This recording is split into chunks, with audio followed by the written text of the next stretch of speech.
Imagine an alien signal traveling through space at the speed of light. A radio telescope picks up the signal. Astronomers check until they're absolutely sure it's the real thing. That morning, people get to work, turn on their computers, click onto our newest mass medium, the internet. And then comes the news. Astronomers have made a mind-boggling discovery. We are not alone in the universe.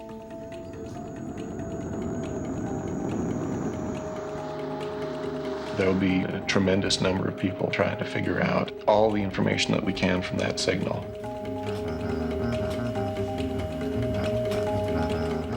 One of the big questions is, should we respond?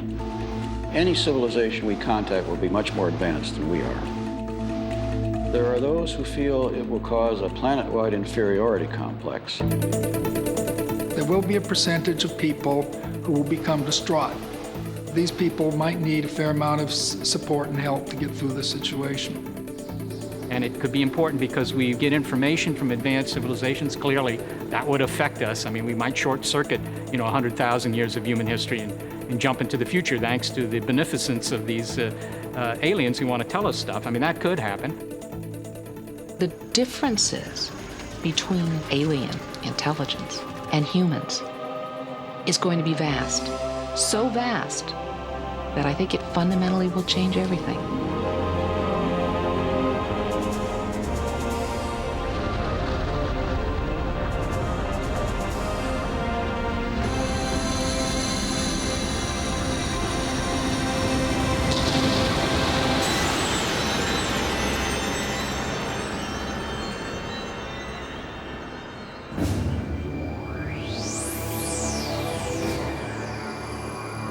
Day and night, around the world, a determined band of scientists listens to the sky.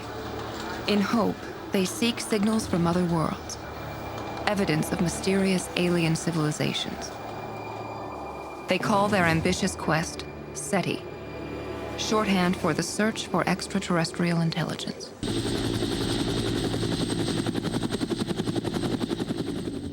The novel Contact by the celebrated astronomer Carl Sagan is a fictional account of how the world would respond to the first confirmed message from outer space. Contact moved SETI from relative obscurity to front-page news.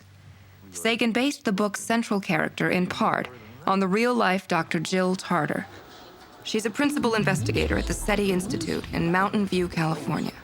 Tarter believes the search for extraterrestrial intelligence satisfies an ancient yearning. People really want to know, are we alone? I mean, that question is not something that we woke up 2 months ago and started asking. Humans have asked that question at least as long as recorded history. But now, there's something very different about right now today. And that's that for the first time ever, we actually now have the technology to try and do something to answer this old question. The question of alien life beyond Earth becomes urgent in the 19th century.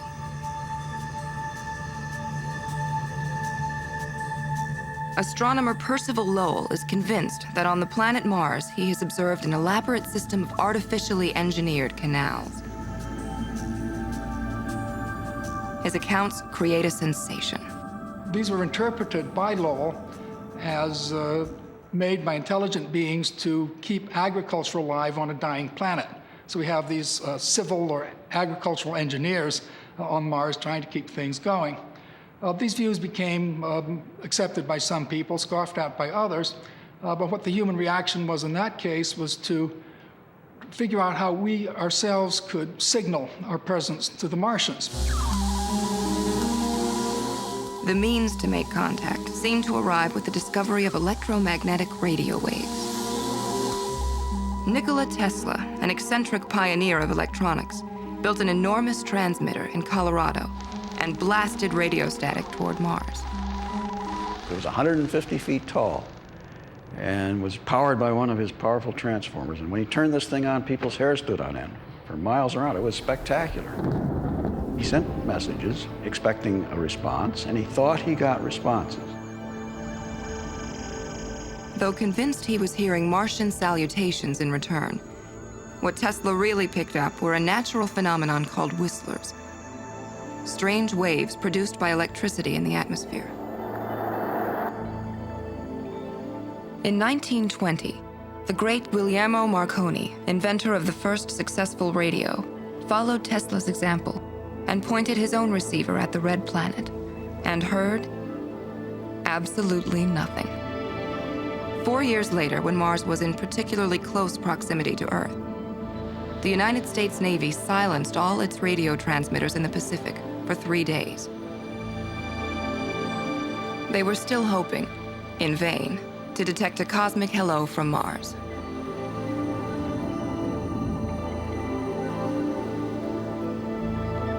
Over the next 25 years, as telescopes became more sophisticated and precise, the belief in Martian civilization all but disappeared. The canals, it seems, aren't massive artificial irrigation ditches after all, but arid Grand Canyons. But at the same time, astronomers were realizing the staggering enormity of the universe. How many trillions of stars there are, the potential for planets revolving around them, planets that just might support life. There were still those who believed that radio was the stepping stone to talking with the stars. Growing up in the 1930s on the Chicago South Shore, Frank Drake immersed himself in books that transported him to magical, faraway places. When I was just a young boy, my parents told me there were other planets, and possibly like the Earth, and that fascinated me. You know, are there creatures there? I mean, to my mind, my little boy's mind, my first image was, oh yeah, it'll be humans, and the exact duplicates all over the place. And what's that like? And of course, I quickly learned that was not likely the case. Surely the results of the detection of extraterrestrial signals are going to be one of the most exciting things that ever happened. In 1960, when Frank Drake, fresh out of graduate school, began the search for ET intelligence, he named his experiment Project Ozma, after the Oz books of his youth. His boyhood dreams led him to the emerging field of radio astronomy. Those days, we had an 85-foot radio telescope, a rather poor receiver, and we could monitor one radio channel at a time. Today, our systems are 100 trillion times more sensitive than in 1960. It's not wild speculation. We have the means to detect other worlds. Drake began listening for signals near the frequency of 1420 megahertz. At that wavelength, the element hydrogen emits a steady hiss. Radio astronomers use it to measure the distance between stars. Drake and others believe any advanced alien civilization will know the importance of hydrogen to radio astronomy and may use its universal frequency to send out a calling card to other worlds.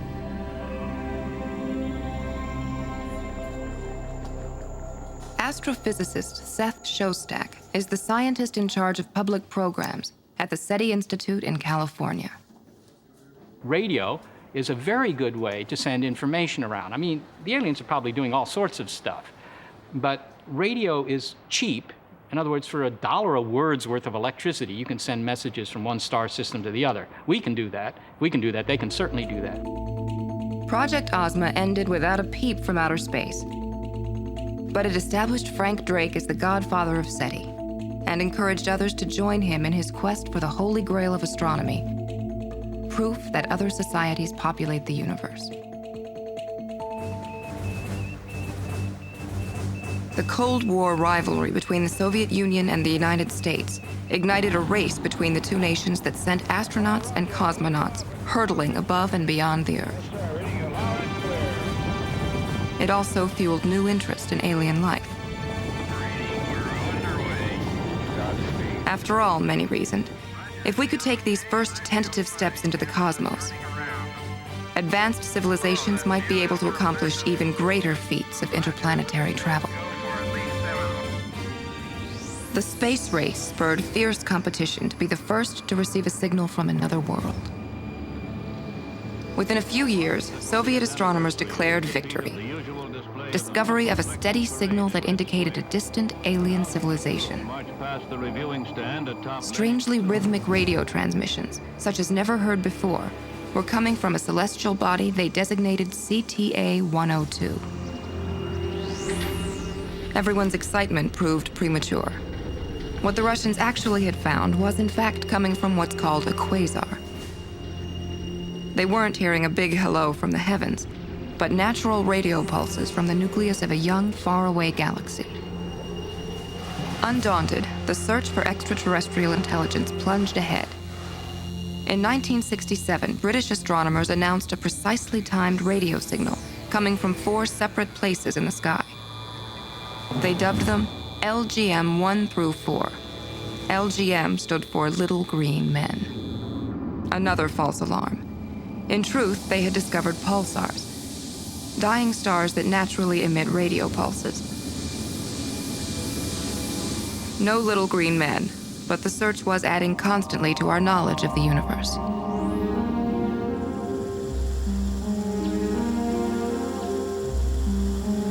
Since Frank Drake's first experiments in the early 60s, SETI has become accepted by the scientific community as a legitimate and important part of the research landscape. More than 60 projects around the world have concentrated on picking up that first otherworldly signal. It's one of the few modern science experiments that just about everybody can understand. SETI is a fairly sophisticated endeavor. This is a hard thing to do, but everybody understands what it's about. It's very simple what it's about. We're simply trying to find out if there's anything intelligent out there. So it's an accessible kind of science. I think I've got the best job in the entire world. I mean, I learn something new every day on a huge range of different topics because there's almost nothing that doesn't bear on this question about the probability of life somewhere else in the universe. I certainly have a lot of colleagues who would not choose to do this job because there's no guaranteed payoff. For a short time in the early 1990s, SETI received money from NASA, but a budget-slashing Congress voted to kill funding after only a year. Since then, Jill Tarter and most of the SETI scientists have relied on private donations.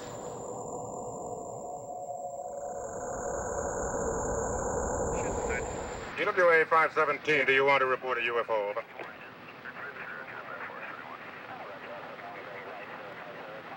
EWA 517, do you want to report a UFO? Over. Attention from Hollywood and the public's obsession with UFOs have helped in a lot of ways, but hurt in others. Many people think that what we do is of the same ilk, if you will, as the pseudoscience claims and the UFO claims, and they don't distinguish us. And that reduces our credibility and reduces our ability to get support and to get the respect we deserve.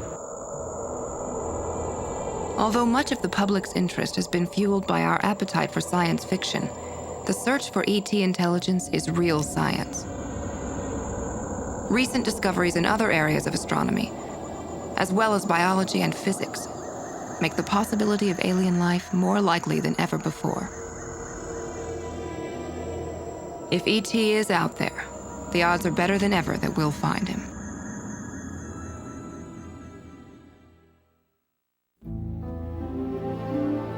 In the vastness of outer space, we of Earth are reaching out, seeking confirmation that there are other worlds where civilizations live and thrive. It's a search that began small, just 4 decades ago.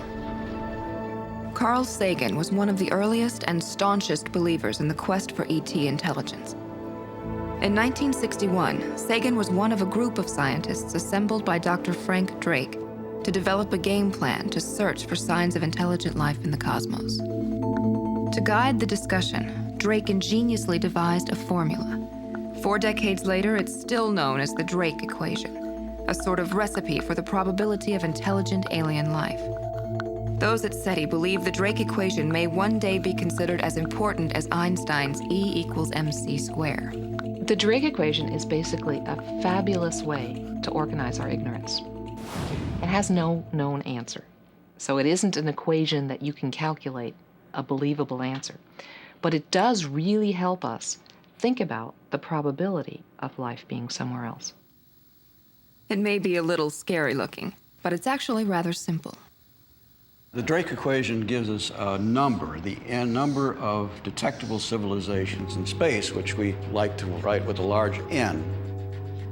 We arrive at that number by making use of the information we have about the evolution of our galaxy. The rest of the equation consists of a series of simple questions. The first term in the equation, which is R, essentially gives the total number of possible sites for life in the galaxy, the total number of stars. Now, we know that fairly accurately. It's on the order of maybe 400 billion stars. We know that by looking at other galaxies and just adding up the total amount of light coming from those things, and that tells you how many stars there are. It's really quite simple. With newer and better instruments, such as the Hubble Space Telescope, we're gazing beyond our solar system more clearly than ever before, seeing more and more star systems that are candidates for alien life. We now know that there are more stars in the universe than there are grains of sand on every single beach of our planet. And more are born each and every year. In the search for extraterrestrial intelligence, it seems there will never be a shortage of star systems to explore. The second term in the Drake equation, FP, is the fraction of stars that have planets. Until recently, there was no proof of planets outside the 9 of our own solar system. But in 1995, 2 Swiss astronomers detected a strange wobble in a star. A wobble they determined was caused by the gravitational pull of an enormous planet orbiting close to the star. And in 1999, scientists found the first multiple planet system. It's orbiting Upsilon Andromedae, a star similar to our own sun. Since 1999, several more planets have been found around other stars. Harvard's Robert Noyes headed one of the teams that made the first discovery. We've surveyed, we and our colleagues, several hundred stars now to look for these planets, and about 3% seem to have these giant planets orbiting close into the stars. Very different from our own solar system, but they are genuine planets in orbit. The real implication of this is that planetary systems are common, and very likely ones that are pretty much like our own may well be common. The reason we haven't seen the ones that are just like our own yet is that they're pretty hard to see. When we are able to see such planets, we will have taken a step closer to learning the answer to the third term in Drake's equation. NE represents the number of planets that have Earth-like characteristics. Because it's assumed that life, as we know it, will need an Earth-like environment to thrive. Over the next several decades, the United States and other nations will be launching a new generation of space telescopes, many far more powerful than the Hubble Space Telescope.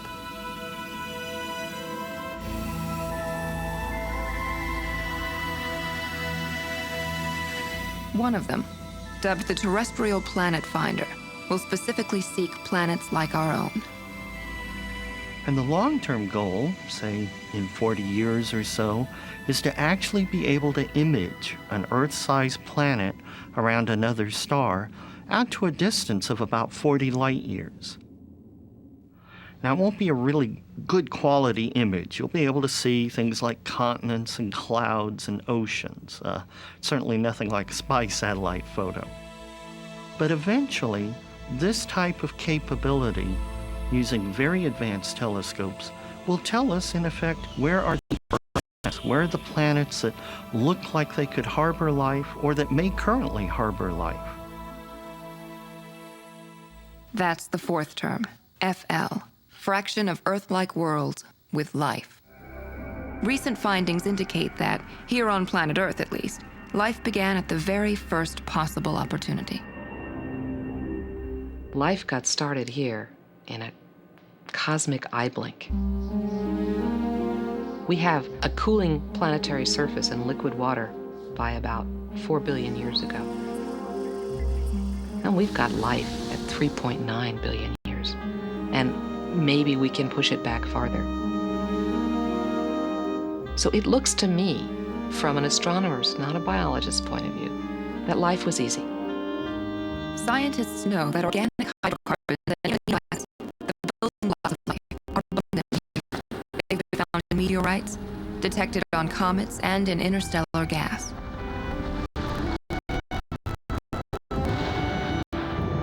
The marvelous spark that turned these organic building blocks into life on Earth could have struck on at least one of the other 200 billion planets estimated in the Milky Way.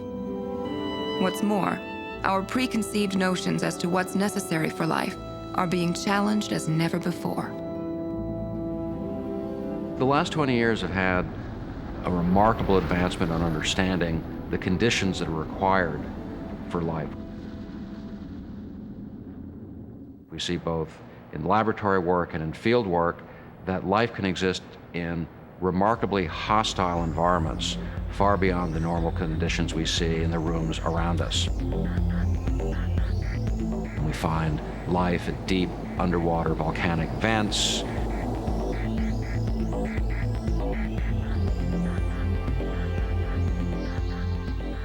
and field work by the field biologists have really expanded our understanding of where life can be found, so that a few very basic principles seem to be required for life. One needs to have some basic elements, but these are all elements that exist in great abundance throughout the universe. With these discoveries, and recent indications of water on Mars and Europa, a moon of Jupiter, the search for extraterrestrial intelligence takes on even greater urgency.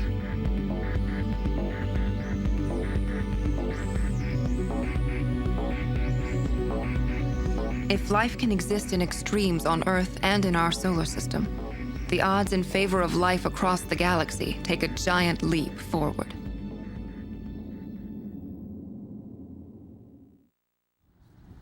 Frank Drake, founder and president of California's SETI Institute, has seen the equation named after him become the standard for anyone seriously searching for aliens.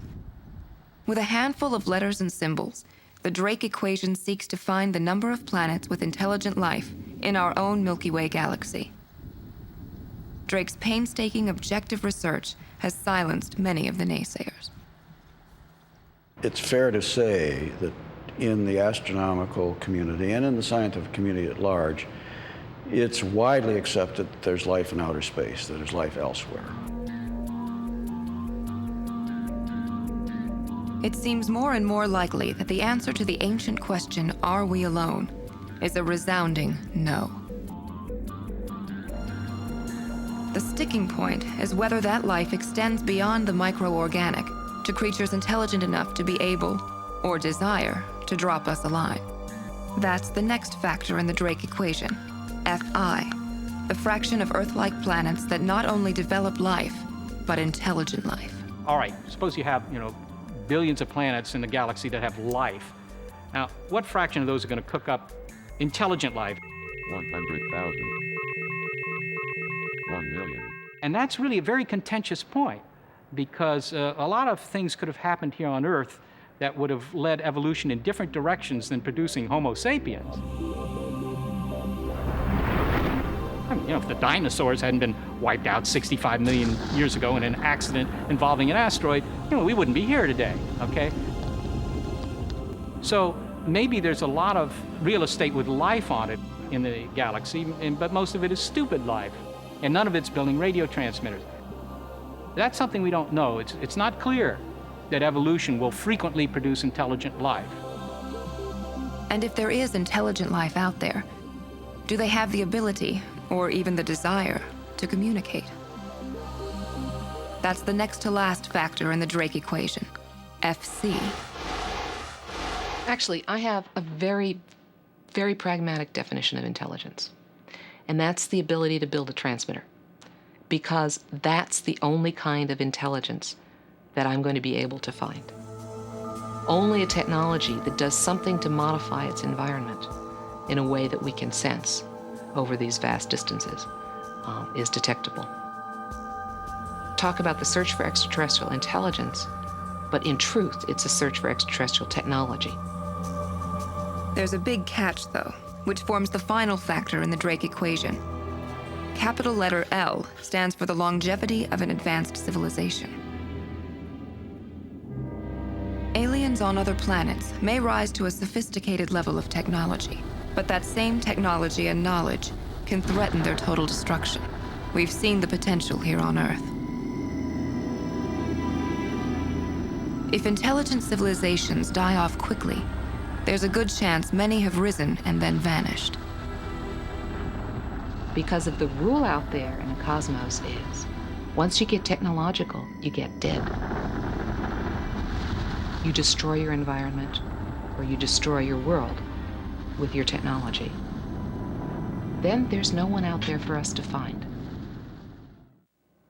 If, on the other hand, the rule is that ultimately, in the long run, technology is a stabilizing influence, then those civilizations which develop technology, in fact, may become quite long-lived. And then there's a chance that we'll find someone. Put them all together, and what do you get? A possible answer to the question symbolized by the letter N, the number of intelligent worlds in our Milky Way galaxy.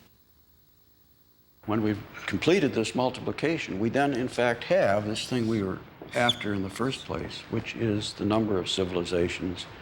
And if we put all this together, you will get 50,000 civilizations in our galaxy. A big number. That's a lot of cosmic neighbors. And maybe they have a taste for travel. For while astronomers continue sweeping the skies to see if we're not alone, there are many who believe, or who are ready to believe, that contact by now has been made. Aliens have come to call right here on Earth.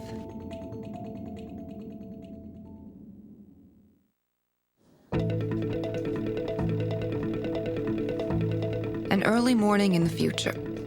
This is what you might see over your first cup of coffee. I'm standing here in Washington, D.C., and I have to say this city is just buzzing about aliens. An hour ago, the House Technology Committee voted to upload the entire text of the so-called ET report. Now, that's a report that says a highly advanced extraterrestrial civilization has been contacted. To read the entire text of the ET report yourself, click the ET icon on your screen. Now. Of course, this isn't real. None of it. Suppose, though, the search for extraterrestrial intelligence, SETI, does turn up a galactic greeting. A radio message coming from a planet orbiting one of the 500 billion stars in the Milky Way. There are going to be some people, of course, who are upset. There are going to be some groups that are claiming, this is the apocalypse, and other groups that are saying this is our salvation and so forth. Probably it wouldn't affect me too much. It's kind of, it's one of those national things that, kind of happens, but really won't, I don't think, affect my life too dramatically. I'd like to go on the ship and see space, and to see them as well, to see what they're like and to meet with them and to find out what they're about. I think there is life out there on another galaxy or another planet, somewhere in some form. And I think if we contacted it, that would be really great. But I think it would be very frightening, because I think if we got a signal from someplace else, or there was an alien being here and people discovered it was alien, it would frighten people. I wouldn't like it. I would be scared, I think. I would be astounded, I think. Upon receiving the word of contact, there doubtless will be a certain amount of "I told you so" from the various organizations, cults, and networks that support the claims of people who say they've seen or made contact with unidentified flying objects. Pop culture historians Jane and Michael Stern are convinced that this belief in UFOs and aliens on Earth provides entertainment and distraction from our dull daily lives. I think that people are really not that interested in real science because they don't understand it. I think UFOs or aliens are of the people. I mean, we made it up, so therefore we can blend it and mold it to anything we want. Just the notion of anything being out there in the universe that is not human is so much more exciting than finding a new hip replacement. Real science is boring, and UFOs and aliens is a lot of fun. Well, the point is that with UFOs and aliens, the sky is literally the limit. Aliens and UFOs are capable of anything, but it all gives us something to believe in beyond ourselves, which I think human beings always crave. We need to know beyond us. There's a very concrete precedent. Orson Welles had just directed the famous War of the Worlds radio broadcast, the dramatic show that frightened millions of Americans into believing the country actually was being invaded by monsters from Mars. It was Halloween night. Orson Welles created a radio program which mimicked live reports from the field, in which the reporters told people that tubes had landed near Grover's Mill, New Jersey, that Martians had emerged from the tubes, that they had annihilated the New Jersey State Militia, which was the National Guard of the time. They were advancing on New York City, and they were in the process of annihilating everything that came in their path. Many people were fooled by this, and indeed it caused a certain amount of panic. War of the Worlds was 100% entertainment masquerading as news. When it was exposed as such, everyone thought this is one of the great hoaxes of the century. We now have maybe 95% entertainment masquerading as news. And the fact that we know that doesn't seem to make a difference. As part of a huge 4-day celebration of the broadcast's 50th anniversary, the entertainer and mentalist known as the Amazing Kreskin was invited to give an outdoor demonstration of the power of suggestion. He selected a group of 70 people in the crowd. Without any kind of special effects or sleight of hand, using only his voice and mind, Kreskin was able to make them believe Martian spaceships had returned.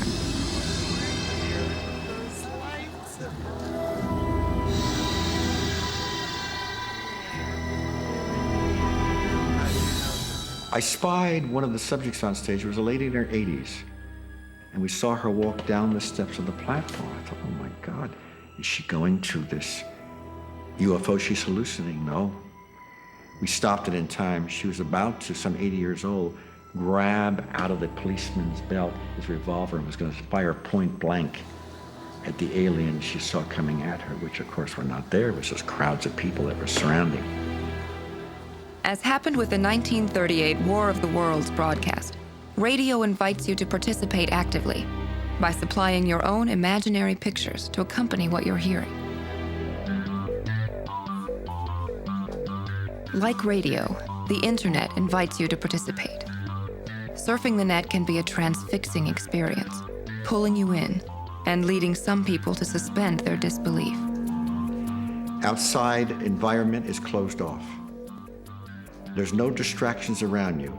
You have a bright light. It's almost like a hypnosis situation. A bright light, the light's dimmed around you. You're only thinking of one set of patterns. Now, interesting things will happen after that. It's very, very romantic to be able to narrow your attention into something, especially when that something does most of the work for you. This is a recreation of a real website. The announcement on it is fake.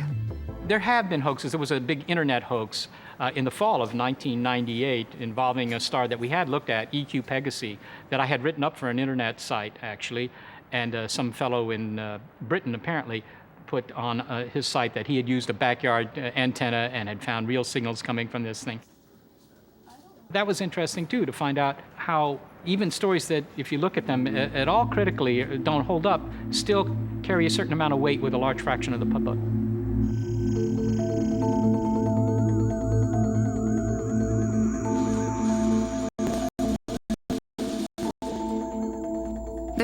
archaeologists and government officials who believe that the world has more to fear from paranoid reaction to the news of alien contact than we have to fear from aliens themselves. What you would find is a fair number of people entering into advanced preparation, laying in food, their own water supply, medical supplies, being armed, figuring out how to communicate with one another with all of the phone lines down and things. There will be a survivalist kind of element. And what do you think the gun will do for you? Against the aliens? I don't know. But when humans find out we got food and water up here, well, I'm going to protect my family. I don't trust the government that they can handle this problem. When the aliens come, it's going to be big.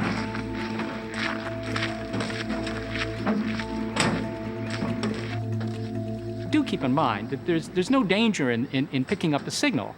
After all, I mean, if I pick up my favorite DJ on my car radio, I'm not worried that DJ is going to, jump into the front seat with me and start molesting me or anything like that. I mean, just picking up a signal is completely passive sort of effort, and there's no danger there. Although so far there have been no fully documented close encounters, it's impossible to keep people from believing. Pop culture will trump hard science every time. Yet despite movie and TV fantasies, we have seen again and again that the greatest thing we have to fear is not them, but ourselves.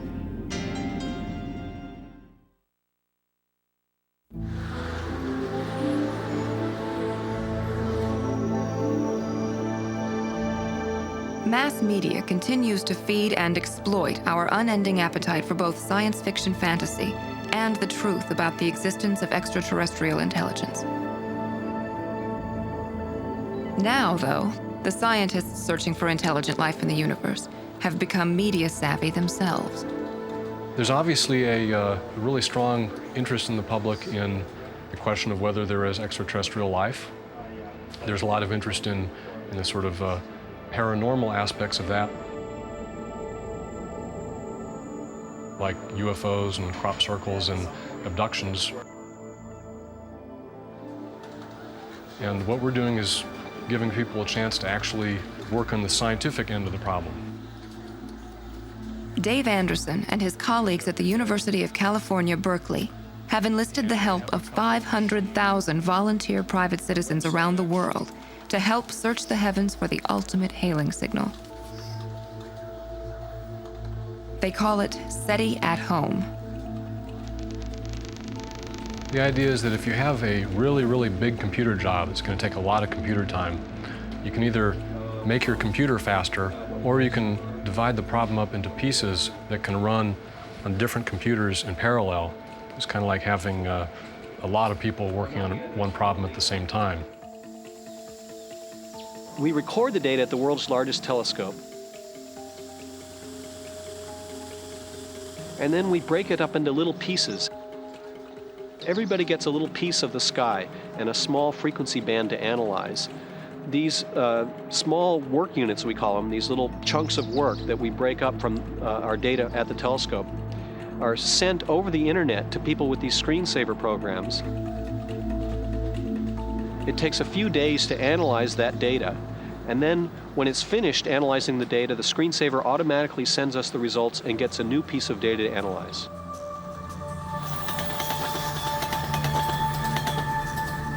If SETI at Home succeeds in picking up an alien wake-up call, some ordinary citizen somewhere in the world may be credited with the success.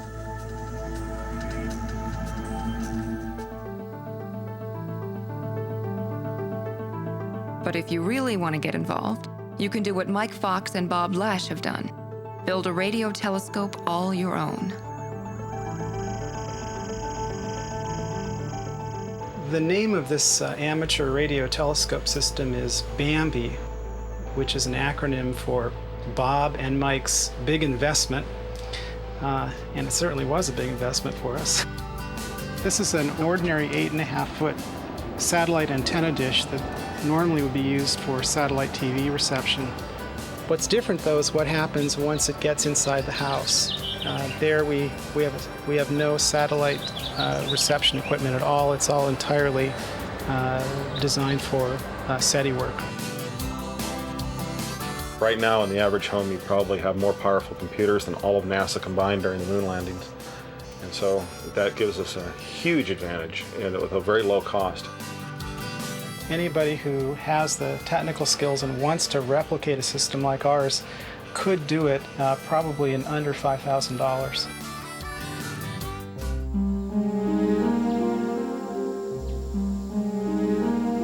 The SETI Institute in California plans its own Project Bambi, but on an enormous scale. For years, the Institute has relied on the kindness of radio astronomers around the world, borrowing telescope time whenever possible. Now they'll have one of their own, dedicated exclusively to SETI. Called the 1 Hector Telescope, it will incorporate between 500 and 1,000 dishes stretched across 2.5 acres of Northern California's mountains to scan the sky 24 hours a day.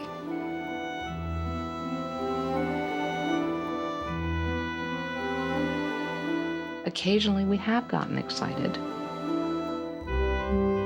Hasn't turned out to be the right thing, but it's enough of a taste so that it's going to be a pretty amazing feeling for somebody someday when that happens. And there's champagne on ice. Everywhere we observe, there's champagne on ice.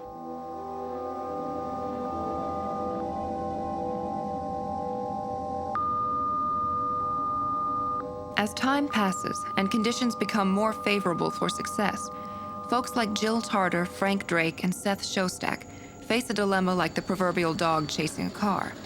What happens when they catch it? What happens when they finally hear the signal that has eluded them for so long?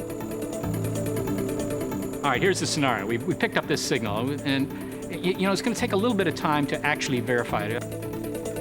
It's hard to estimate, but on the basis of signals that we've gotten that have had us fooled for a while, I suspect it would take on the order of 1 or 2 days for us to feel confident ourselves that this was the big one.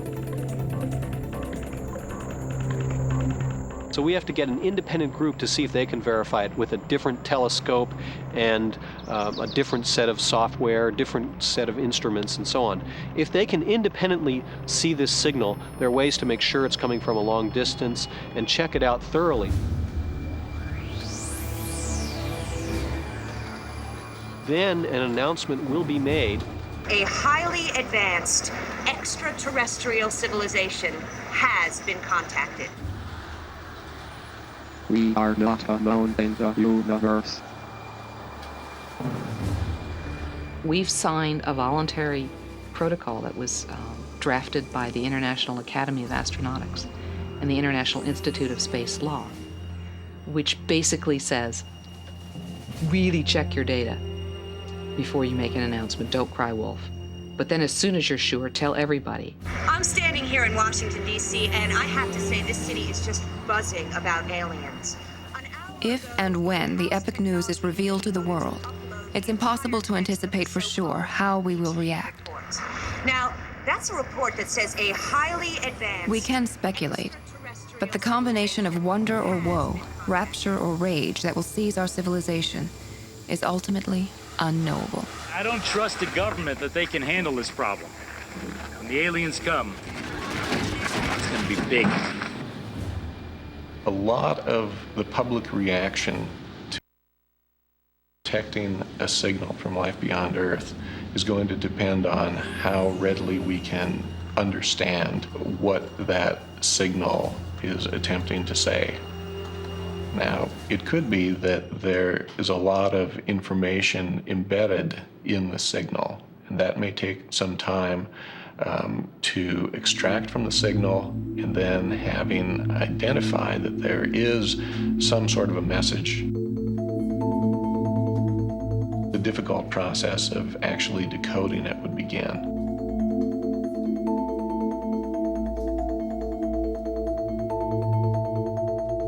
If civilization is sending us a deliberate signal, It will be probably sent anti-cryptographically. That means it'll be easy to decode. It'll have language lessons, lots of pictures.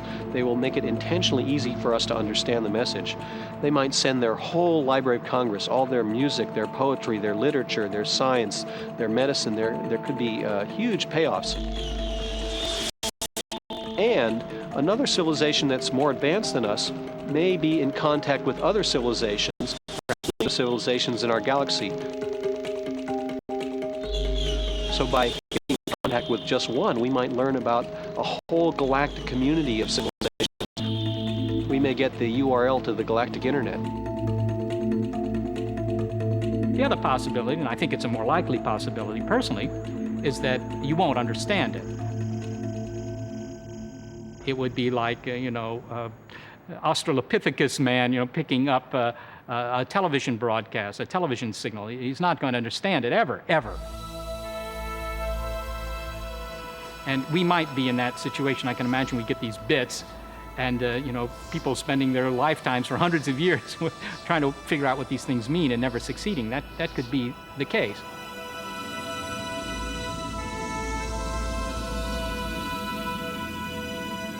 If such a signal is ever received, should we respond? In the United States, in principle, any radio amateur, any TV station, anybody can transmit a response. Of course, this has people worried that somebody will give a response which is embarrassing to us or provocative or aggressive or something like that. But right now, there is no international organization that has the license, so to speak, to be in charge of any response. If these guys are 1,000 light years away, what's the hurry? I mean, at least you can deliberate this for a while, and it's been suggested that you should do that. Maybe get the United Nations together and have some message that represents all of humankind. Well, I mean, that sounds good. Who could argue with that? But, as a practical matter, it isn't going to work that way. To begin with, we've already sent our message into space. I Love Lucy, Mr. Ed, they're already out there, okay? I just can't imagine all humankind responding as one. That's not the way we operate, is it now? I mean, I suspect that anybody with the ability to build a transmitter and with a backyard antenna is going to try sending their own personal philosophies into space. Together into one place and let the dry land appear, and it was so. And God called the dry land. We must also accept the possibility that the signal will not come in our lifetime, or our children's, or ever. Yet there's a well-known saying in the world of searching for extraterrestrial intelligence. Absence of evidence is not evidence of absence. They may not be very interested in us. If they're very advanced, we may look like ants to them, and they've probably seen a lot of primitive civilizations like us, and they probably just say, well, that's the millionth civilization that's developing, and they're going to wait a little while until we get a little more interesting. Hippity-hoppity, hippity-hoppity, hippity-hopping over hill and dale.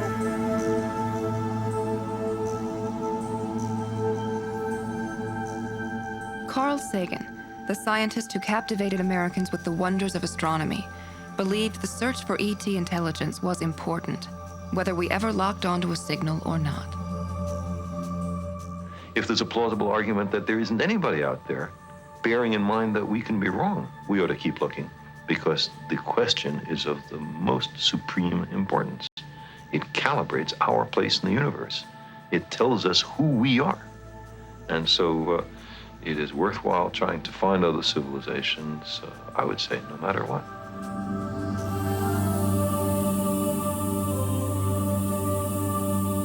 Aliens may not exist. They may be ignoring us until we grow up, or they may be quietly observing us. They may even be waving frantically to get our attention, and we haven't noticed. Yet. If we ever do make contact, we can be sure that our response and range of emotions will be as varied as humankind itself. Until that day, we must remain wary of hyperbole and hoaxes. View all claims with healthy skepticism, yet at the same time, prepare ourselves for the most earth-shattering news in history. we truly are not alone.